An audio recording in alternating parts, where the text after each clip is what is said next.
can breathe on his own during the day, but not when he goes to sleep.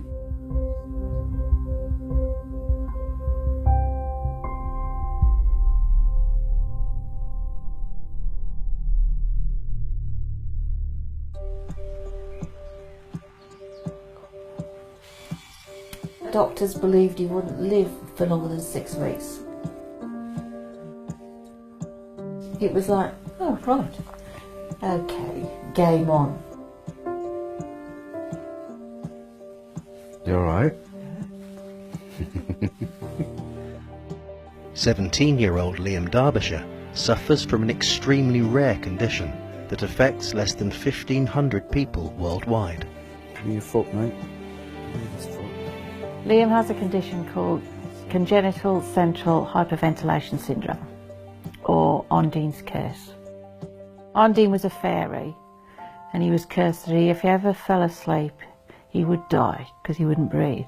So we rely on a machine to make him breathe, and without that machine, he wouldn't be alive. Okay, comfy. Congenital central hyperventilation syndrome, or CCHS, affects Liam's central and autonomic nervous system, which controls functions such as blood pressure, heart rate and breathing, and can increase the risk of organ damage, especially to the brain. If you ask me if I had a good night's sleep, the answer is no. Not since the day he was born, to be quite frank. You don't know from one day to the next, 1 minute to the next minute, whether he's going to have a seizure, an episode, he's going to get tired, he can collapse on you at any time. I always remember one senior nurse saying to me many times, it will get easier as he gets older. That is the biggest load of rubbish going, because it does not get easier. If anything, it gets harder. You go from having what you think is a normal child to someone who actually gets rarer by the day because he's surviving so long as he is. Every night, Liam relies on a ventilator to keep him alive when he sleeps. A carer is also on hand to watch over him in case anything goes wrong. Basically, Liam's sleeping arrangements are the electric bed, which has 3 positions in order to give him some quality of sleep. There's a plate underneath the mattress that will sense after 12 bursts of fitting. The idea is that this ventilator supplies positive pressure so that his lungs are forced to exhale. If ever anybody has sort of had the night dream where you're falling off a cliff, that's your body telling you your phrenic nerve is alarming, and it makes you take a deep breath. So equated to that, that's his condition. He has that all the time. It's also his room, so you've got his PlayStation, his sat TV, then obviously Liam's big forte is his Lego, which is all around the room. We are hoping to put a hobby trap up in the lot for me.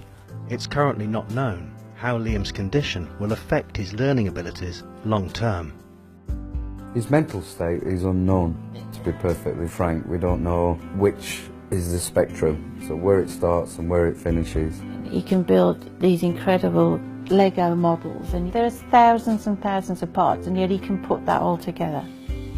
I do all my nerves. I just get to see the wire, I get to He'll check the Lego websites to see if there's any new ones out, and you know full well what's coming on either his birthday or Christmas list. Which is your favourite one, Liam? All of them, all of them, to be fair.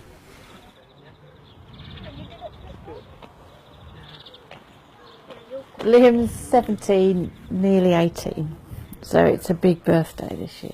He's an annoying, grumpy teenager, so he's no different to any other teenager. But he does have a sense of humour. He's very caring. He's got a really soft side.